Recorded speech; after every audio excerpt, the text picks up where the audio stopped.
Gaman að sjá margir konur og kunnulega andlit. En ég sem sagt ætla að fjalla bók lífsins með Power Platform. Þetta var svolítið viljandi að hafa þetta pínu loðið lýsinguna út af því að veit allir hvað 365 eða Azure og fólk verðist ekki alveg en það voru að kveikja hvað þetta Power Platform en það sem sagt ég ætla að útskýra hvað það og fleira. En ég ætla að byrja smá sögu hvernig ég byrjaði í tölvubransanum. Það var sem sagt fyrir 20 árum síðan eða svo, 21, 99, þá var ég búinn að vera sjó 7 ár og ég fæ símtal og ég býð þá í Vestmannaeyjum og þá var þess að eitt tölvufyrirtæki í Vestmannaeyjum það sem er tölvun og þá var það maðurinn þar, Davíð Guðmundsson, hann hringir í mig og hann er að bjóða mig vinnu. Það var mjög skemmtilegt því að ég hélt eiginlega að hann var að fara að hringja og skammaði mig og þá var internetið svo hægt en þegar maður var að downloada þá á netinu þá snýrist einhver svona wordlista sem var sótt á yrkinu og svo gæti maður valið sér hluti úr þessum wordlistunum yfir geisladisk. Svo tók maður þessa geisladiska og endurseldi kannski í Vestmannaeyjum og setti svolítið meiri sjálfvirkni í geisladiskana. Þannig var maður byrjaður að skrifta fyrir 20 árum síðan áður en maður byrjaður í bransanum. En ég hef hætt að sjónum, fór að vinna í tölvunni í Vestmannaeyjum og svo er ég búinn að vera í næstu 20 ár með að gera alls konar sjálfvirkni lausnir en ástæðan fyrir því ég ger alltaf lausnirna sjálfverkar er einfaldlega út af því að maður eiginlega bara nennir ekkert að gera þetta aftur og aftur. En maður stillir þetta bara einu sinni og lætur hlutinu bara vinna vinnuna fyrir sig. Og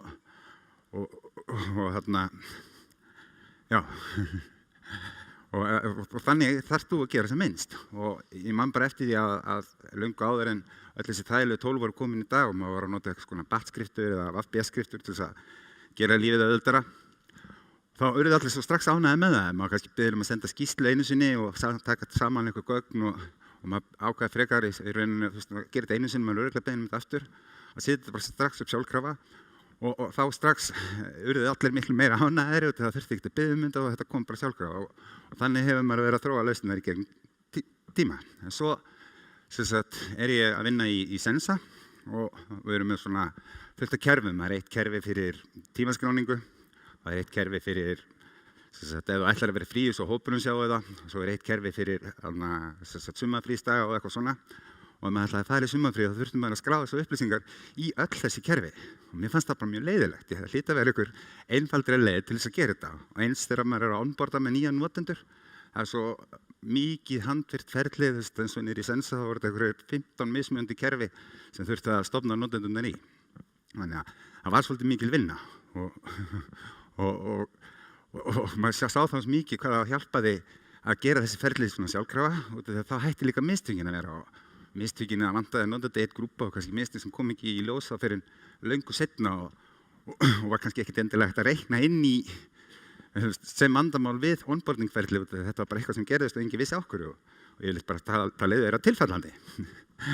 En ég fór að skoða Power Platform og leiði þau sá hvað er hægt að gera mikið í Power Platform. Og þau sagði bara, já, ég er bara búinn að vera að vinna vitlaust bara síðustu ár.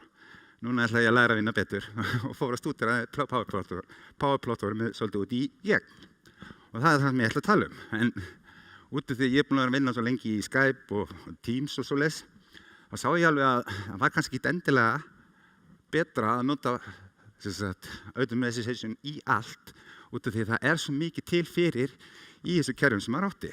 Ég fekk mér 365 leyfi, ég get fengið heilt ár í 25 def leyfi, bara þess að leika mig með þess að gera svona alls konar lausnir. Það er alveg ótrúlegt að maður googla netið, finnur maður bara, ég googlaði bara trial E5 og þá fann ég heilt ár að trial. Og núna er ég búinn að vera næst í heilt ár að þróa þessar lausnir og gera ýmislegt svona í kringum það. Þannig ég ætla að tala það, hvernig ég gerði það. Fyrst ætla ég að sýna á hverju ég notaði Teams í staðinn fyrir að vera að nota Flow eða Power Automate til þess að taka þess undir tölvupósta því að eins og ég segi það er svo mikið innbyggt í 365 þannig ég hugsa að það væri bara gott að nota það kannski betur og svo ætla ég aðeins að fara yfir uppáhaldsflow mín og hérna sjá ég screenshot af ég var með því að í vinnunni og þurftur að taka með þetta ákvörðun klukkan korter yfir 11 hvort þú ætlaðir að labba yfir í mötunetið eða ekki. Þannig að korter yfir 11 fekk ég alltaf post sem hún sótti úr SharePoint listanum og sendi mér skilaboð í úrið mitt og þá geti tekið með þetta ákvörðun hvort ég ætlaði að labba yfir í mötuneytið eða ekki. Eins og þennan dag voru grillaðar pylsur, þá fór ég í mötuneytið. En ég ætlaði að nota Teams og Power Automate til þess að taka í sundur tölvupóstana og til þess að geta flokka þá.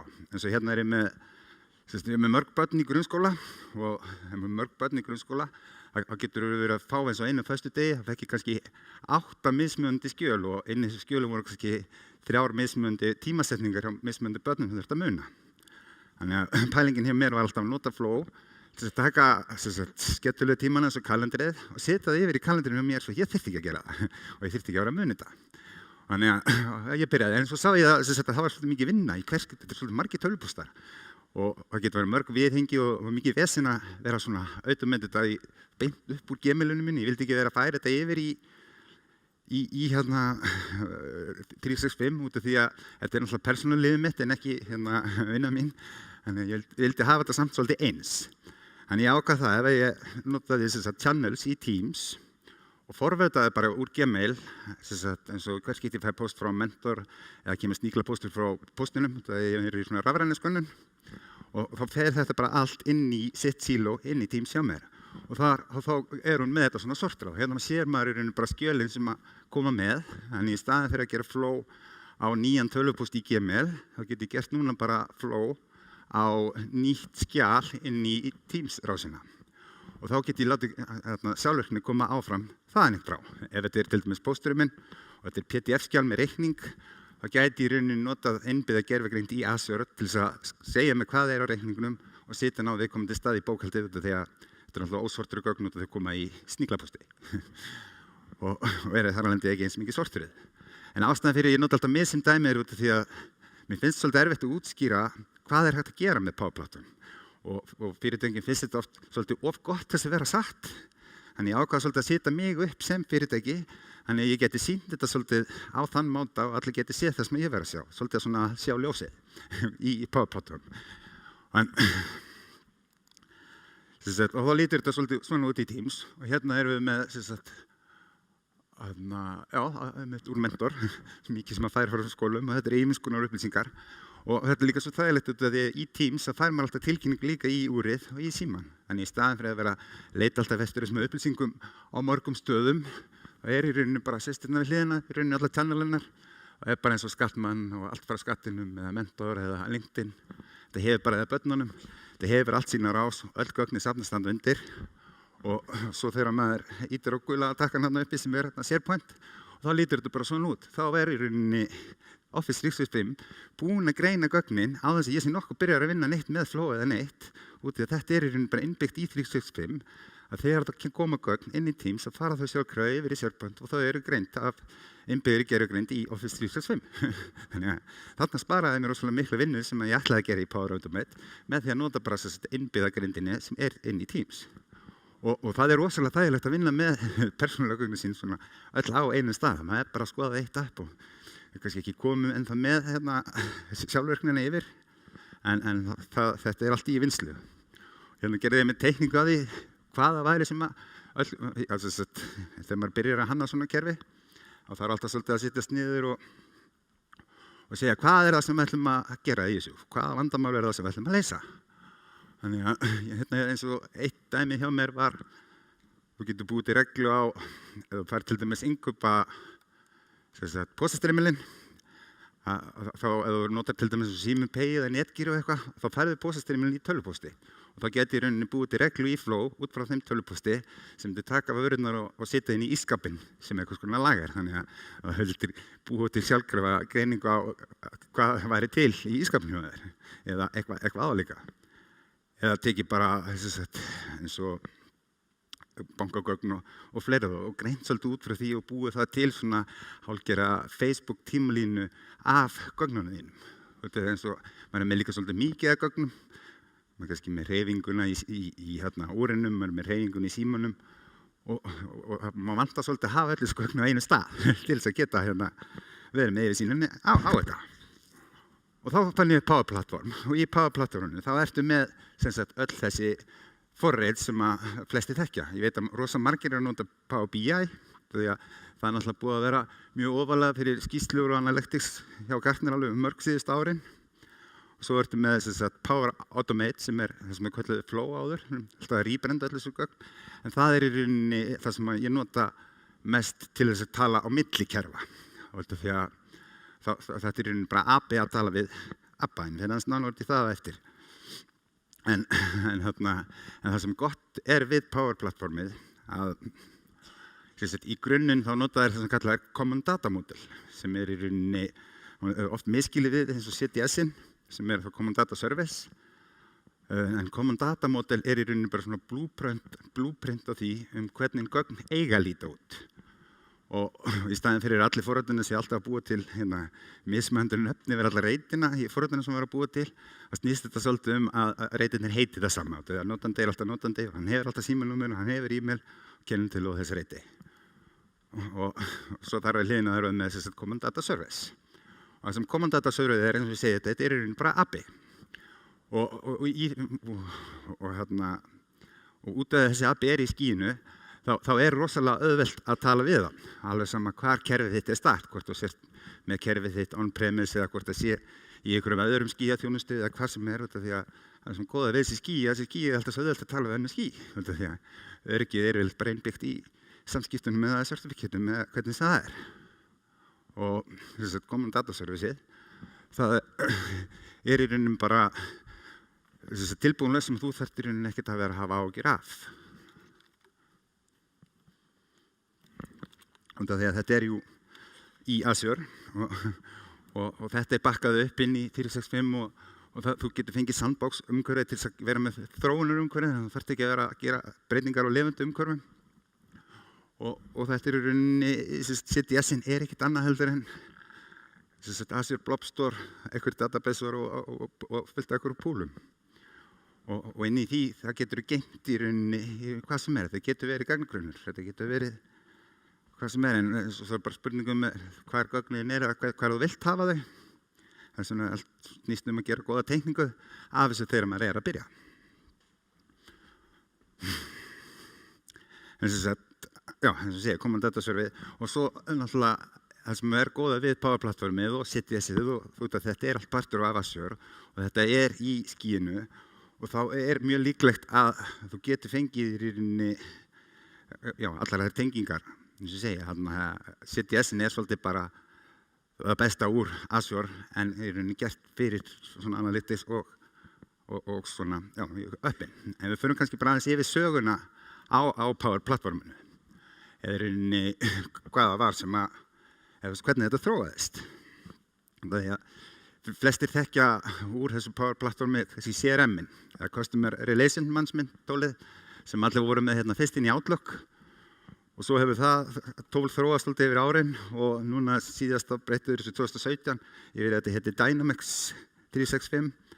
En núna í rauninni bara CRM-ið orðið bara eitt app inn í Power Platform hljóðum, í rauninni bara Power App. Og nú komið miklu meira, þetta ekki lengur bara CRM-in sem með hann inni. Það til svo rosalega mikið af tilbúnum lausnum sem í rauninni fyrir alla hluta IT-bransans eða businessins. Hvort sem þú sért með til sölur og þá þetta bara svona tilbúin kerfi og í þessu tilbúin kerfum geta verið alls konar Power BI skýrslur eða app sem tilbúin í símanum eða bara í rauninni hvað sem og þannig flowin og þegar þú kaupir þetta til svona Microsoft búin að búa til fullt af þessum pökkum svo getur þú bara tekið það til þín og byrjað að sérsnýða að þínum þörfum. Dæmið nokkur þetta svo mikið að þóttum að sé ráðgjafi í þessu þá getur aldrei verið kannski ráðgjafi í öllum heldur maður velur svo svolítið eitt svið og eldur í því eins og ég ætla að vera rosalega mikið í Power Automate og Flow og þannig en samt með haldbæra þekkingu á því sem til sem maður sé ekki í rauninni að búa til sömu hlutina sem aftur og þarna undir þessu í rauninni öll þessi upp þetta í rauninni bara byggir ofan á Power Platforminu en í rauninni bara eins og kemur frá AppSource og hefur í rauninni tengingar við allar þessar helstu Azure þjónustur. En svo nýtti nú tímanum að þess að fara yfir uppáhaldsflowið mín þá þetta sem sagt gott dæmi flæði gagna hjá mér. Hérna ég með allt sem að viðkemur hérna, hvort sem ég sé að taka myndina mína á símanum mínum, eða hvort ég sé að taka myndina á myndavélunum minni, eða hvort þessu myndir sem ég fæ frá öðrum eða myndir sem eru sendar. Þetta fylgir allt einhverju ákveðnu svona ferlum. Og hérna sem sagt gott dæmi flow fyrir ljósmyndina mínar. Þá bara, þegar ég tek nýja mynd á síman, þá gerist eitthvað ákveðið. Og þá getur látið mjög margt gerast. Eins og síminn hefur líka mörg svona automate-tól með sér og þannig að það ýmsir margir möguleikar. Eins og til dæmis, þú getur sendt myndina yfir í Azure, látið þið describe myndina, þá getur hann sagt þér allt sem á myndinni. Til dæmis, ef ég tek mynd af sjálfum mér svona, þá myndi standa man taking a selfie on his camera, eða eitthvað álega. Og svo getur þú safnað öllum þessu upplýsingum saman í gagnagrunn og þá kannski ekki í sömu vandamálum með að finna myndirnar eða getur það búið til apps sem eins og mörg þessu apps sem til sem kannski myndir frá þessum degi eða sett þetta inn í þessa stóru Facebook tímalínun mína sem þá bók lífsins. En þetta bara spurning hvernig þú ætlar að nota þetta.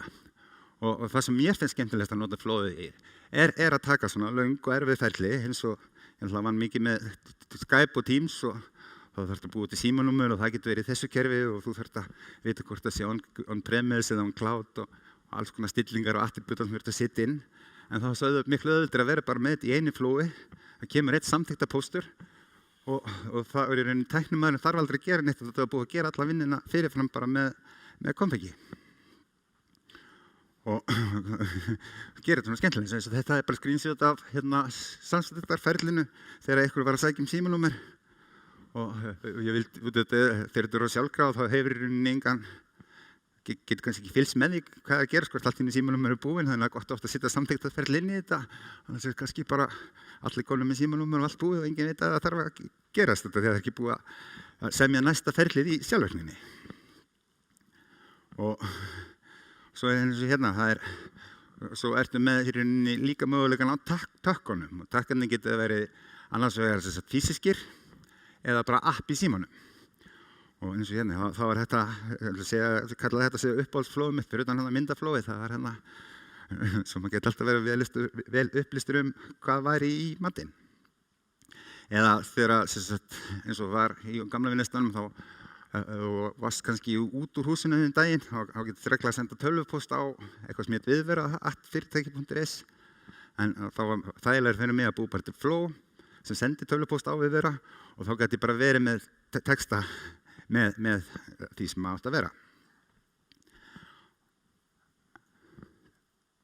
En þetta er ástæðan fyrir því að ég vildi predikara þetta, þegar ég sé ljósið, ég sé hvað Power Platform getur gert. Mér langaði bara aðeins að sýna að í rauninni, það er allt hægt, maður þarf í rauninni bara að detta það í hug. Því að það er í rauninni bara hugmyndulega flug sem ræði því hvernig þú vilt gera ferlinn og hvernig þú getur besta ferlinn. Og já, ef það er ekkert fleira þá ætla ég bara að segja það gott.